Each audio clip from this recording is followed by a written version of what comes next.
नमस्कार, मैं द्विति news bulletin में आप सबका स्वागत करती हूं। तो सबसे पहले हम शुरू करेंगे आज की खबरों के साथ। महाशिवरात्रि के शुभ उपलक्ष्य पर कश्मीर एवेन्यू स्थित श्री गोपाल मंदिर में श्री गोपाल मंदिर कमेटी के द्वारा एक धार्मिक समागम करवाया गया, जिसमें महाशिवरात्रि के शुभ अवसर पर भगवान भोलेनाथ के भजनों का गुणगान भजन मंडलियों के द्वारा किया गया। इस मौके सुनील शर्मा, कैलाश कल्हान, सुनील आनंद, रमेश शर्मा, संजीव शर्मा, पंकज सेठी, मनमोहन सहगल आदि मौजूद थे। अथवा आम आदमी पार्टी के कुंवर विजय प्रताप ने माथा टेका और भगवान शिव के दर्शन किए और आशीर्वाद प्राप्त किया। अमृतसर से रमन की रिपोर्ट।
हरी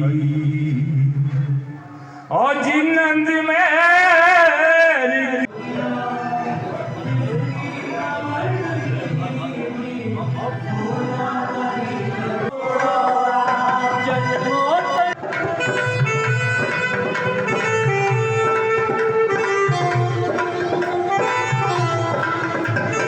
सेवा ही बंदगी है। बहुत बहुत बधाई। महाशिवरात्रि का जो पर्व है, इसको हम हर साल बहुत ही श्रद्धा और उल्लास के साथ मनाते हैं और सभी भक्तजन इसमें हिस्सा लेते हैं। आज विशेष रूप से डॉक्टर राजा पुरी जी का यहाँ भजन कीर्तन चल रहा है, मैं उनको भी बधाई दूँगा। और इस मंदिर के जो प्रबंधक और प्रबंधन कमेटी है, बहुत अच्छे तरीके से आप लोग इस मंदिर को संचालित कर रहे हैं। आप बलदेव शर्मा जी। अच्छा, ਤੁਸੀਂ शिवरात्रि बारे की कहना चाहते हो? मैं इस गोपाल मंदिर ਦੀ ਸੰਗਤ ਵੱਲੋਂ शिवरात्रि ਦੀ ਸਾਰਿਆਂ ਨੂੰ ਅਰਬਾਂ ਖਰਬਾਂ ਵਧਾਈਆਂ ਦਿੰਦਾ ਵਾਂ। ਇਹ शिव जी ਦਾ ਮਹਾਰਾਜ ਜੀ ਦਾ ਪਵਿੱਤਰ ਦਿਹਾੜਾ ਬਹੁਤ ਹੀ ਸ਼ਰਧਾ ਦੇ ਨਾਲ ਮਨਾਇਆ ਜਾ ਰਿਹਾ ਵਾ। ਖਾਸ ਕਰਕੇ इस साल कैलाश चंद्र जी शर्मा जी प्रधान जी दी विच इन्ने मंदिर ने बहुत तरक्की की आ। परमात्मा शिव भोले इन्हां ते संगत दे अपार कृपा रखे कि हर साल शिवरात्रि का ध्यान दे धूमधाम नाल मनाया जाए। तो बाकी संगत नूं है कि अपने चरनां वाला शिव भोल जोड़न ते हर एक नूं कोरोना वगैरह होर बीमारियां तो मुक्त करके ते सारे नूं सुख शांति समृद्धि बख्शे। बहुत अच्छी डेवलपमेंट की है। डिस्पेंसरी गरीब लोगों लिए डिस्पेंसरी जिथे हाफ रेट के टैसट किए जाते हैं, डॉक्टर दी सेवावां उपलब्ध कराई जांदियां ने। बाकी भी सारिया ECG सारिया सुविधावां जड़ियां ने इत्थे हैगियां ने। बहुत अच्छा इन्हां लोगों ने इन्ना काम किया। लगभग एक थोड़ी देर दे साल दे विच इस मंदिर से 1 करोड़ रुपया लोगों के सहयोग नाल खर्च होया। सारे दोवें हाल जिहड़े ने वो एयर कंडीशन ने ते बहुत फंक्शन सारे जिहड़े ने बहुत सोहणे ढंग नाल करदे ने। महाशिवरात्रि दियां सब अमृतसर वासियों को लख लख बधाई। मेरी ये कामना है कि कैलाश शर्मा जी ते विनोद नंद जी की अगवाई में ये कमेटी कुछ साल होर परमात्मा इन्हां ते कृपा करे, इस तरह जी डेवलपमेंट होती रहे। दूसरी ओर महाशिवरात्रि के शुभ उपलक्ष्य पर शिवाला भाग भैया में लंगर लगाया गया, जिसमें विभिन्न प्रकार के पकवान बनाए गए और भगवान भोलेनाथ को भोग लगाने के बाद लंगर को भक्तों में वितरण किया गया। अमृतसर से काका की रिपोर्ट। शिव जी का दया करके लंगर लाया जे मंचूरियन ते ब्रेड भोलेनाथ का भगत पर थोड़े जे बड़ा ज़्यादा नहीं थोड़ा बड़ा है ਤੇ ਹੋ ਸਕੇ ਹਰ ਸਾਲ ਲਾ ਸਕੀਏ। ਅਸੀਂ ਕਹਿਣਾ ਚਾਹਾਂਗੇ ਅੱਜ ਦੀ ਦਿਹਾੜੀ ਸਾਨੂੰ ਬਹੁਤ ਖੁਸ਼ੀ ਹੈ। ਇਹ ਸ਼ਿਵਰਾਤਰੀ ਦਾ ਤਿਉਹਾਰ ਸਾਰਿਆਂ ਤੇ ਖੁਸ਼ੀਆਂ ਲੈ ਕੇ ਆਵੇ ਤੇ ਗਾਂ ਐਸਾ ਹੀ ਲੰਗਰ ਦੀ ਸੇਵਾ ਲੱਗੀ ਰਹੇ ਸਾਰਿਆਂ ਵੱਲੋਂ। ਬਸ ਹੋਰ ਮੇਰੇ ਭਰਾਵਾਂ ਤੋਂ ਸਭ ਯੋਗਦਾਨ ਇਹਨਾਂ ਭਰਾਵਾਂ ਦਾ ਤੇ ਈਸ਼ਵਰ ਦੀ ਕਿਰਪਾ ਜੀ। ਹਾਂਜੀ ਭਾਈ ਕੀ ਕਹਿਣਾ ਚਾਹੋਗੇ? ਸਭ ਤੋਂ ਪਹਿਲਾਂ ਤੇ ਸਾਰੇ ਸ਼ਹਿਰ ਵਾਸੀਆਂ ਨੂੰ ਸ਼ਿਵਰਾਤਰੀ ਦੀ ਬਹੁਤ ਬਹੁਤ ਵਧਾਈ। ਤੇ ਇਸ ਸਾਲ ਵੀ ਹਰ ਸਾਲ ਅਸੀਂ ਲੰਗਰ ਲਗਾਉਂਦੇ ਹਾਂ ਤੇ ਹਰ ਸਾਲ ਦੀ ਤਰ੍ਹਾਂ ਇਸ ਵਾਰ ਵੀ ਸ਼ੰਕਰ ਭਗਵਾਨ ਦੀ ਕਿਰਪਾ ਨਾਲ ਅਸੀਂ ਇੱਥੇ ਲੰਗਰ ਲਗਾਇਆ। ਸਾਰੇ ਸ਼ਹਿਰ ਵਾਸੀਆਂ ਨੂੰ ਬਹੁਤ ਬਹੁਤ ਵਧਾਈ ਦਿੰਦੇ ਹਾਂ। ਅਸੀਂ ਕਹਿੰਦੇ ਵੀ ਇੱਥੇ ਆ ਕੇ ਲੰਗਰ ਛਕੋ, ਸੋਬੜੀ ਸੜਕ ਦੇ ਤੇ ਸ਼ੰਕਰ ਦੀ ਕਿਰਪਾ ਨਾਲ ਹਰ ਸਾਲ ਦੀ ਤਰ੍ਹਾਂ ਅੱਜ ਵੀ ਸ਼ਿਵਰਾਤਰੀ ਬਹੁਤ ਧੂਮਧਾਮ ਨਾਲ ਮਨਾਈ ਗਈ। ਸ਼ਹੀਦ ਭਗਤ ਸਿੰਘ ਮਾਰਕੀਟ ਦੇ ਸਾਰੇ ਸਾਥੀਆਂ ਨੇ ਬਹੁਤ ਭਰ ਕੇ ਸਹਿਯੋਗ ਦਿੱਤਾ ਕਿ ਸਵੇਰ ਤੋਂ ਲੈ ਕੇ ਸ਼ਾਮ ਤਾਈਂ ਭੋਲੇਨਾਥ ਜੀ ਦਾ ਅਟੂਟ ਲੰਗਰ ਲੱਗਾ। ਹਾਂਜੀ ਭਾਈ ਕੀ ਕਹਿਣਾ ਚਾਹੋਗੇ? ਜੈ ਭੋਲੇ ਸ਼ੰਕਰ ਦੀ, ਹਰ ਹਰ ਮਹਾਦੇਵ। ਪਿਛਲੇ ਸਾਲ ਦੀ ਤਰ੍ਹਾਂ ਇਸ ਸਾਲ ਵੀ ਸ਼ਹੀਦ ਭਗਤ ਸਿੰਘ ਮਾਰਕੀਟ ਵਿੱਚ ਮਹਾ ਸ਼ਿਵਰਾਤਰੀ ਜਿਹੜੀ ਆ ਬੜੀ ਧੂਮ-ਧਾਮ ਨਾਲ ਮਨਾਈ ਗਈ ਆ। ਇੱਥੋਂ ਦੇ ਲੋਕਾਂ ਨੇ ਵੀ ਸਾਥ ਦਿੱਤਾ, ਸੰਗਤ ਵੀ ਬਹੁਤ ਸੀ ਤੇ ਮਹਾਰਾਜ ਸੱਚੇ ਪਾਤਸ਼ਾਹ ਦੀ ਬਹੁਤ ਕਿਰਪਾ ਹੋਈ ਆ। ਹਰ ਤਰ੍ਹਾਂ ਹਰ ਸਾਲ ਦੀ ਤਰ੍ਹਾਂ ਹਰ 9 ਸਾਲ ਹੋ ਗਏ ਨੇ ਸਾਨੂੰ ਇਹ ਕੰਮ ਕਰਦੇ ਆ, ਮਹਾ ਸ਼ਿਵਰਾਤਰੀ ਮਨਾਉਂਦੇ ਆ। ਮਤਲਬ बड़ी धूमधाम नाल मनाई जाती है और भोले शंकर की बहुत ज़्यादा कृपा है। और महाशिवरात्रि के पावन अवसर पर शहर के अलग अलग जगहों पर और अलग अलग मंदिरों में भंडारों का आयोजन किया गया, जिसमें भोलेनाथ को भोग लगाने के बाद महाप्रसाद लोगों में वितरण किया गया। अमृतसर से देव अरोड़ा की रिपोर्ट।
मैं विजय रौली, मेरे पारिवारिक मेंबर विशाल महेंद्रू जी, इन्होंने अपने घर में कश्मीर एवेन्यू में भोलेनाथ की कृपा से लंगर लगाया है।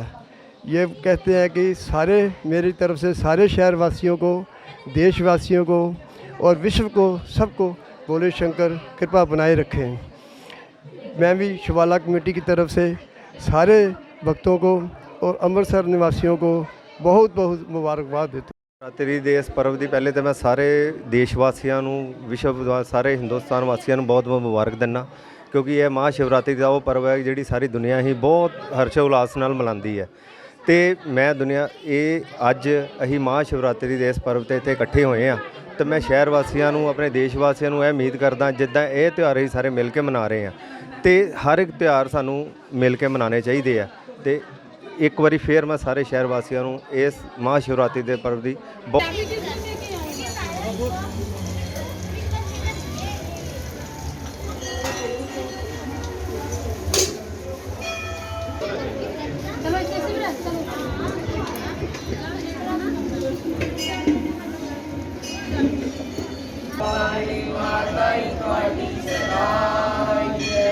अस्सी चार चौरासी वाली माता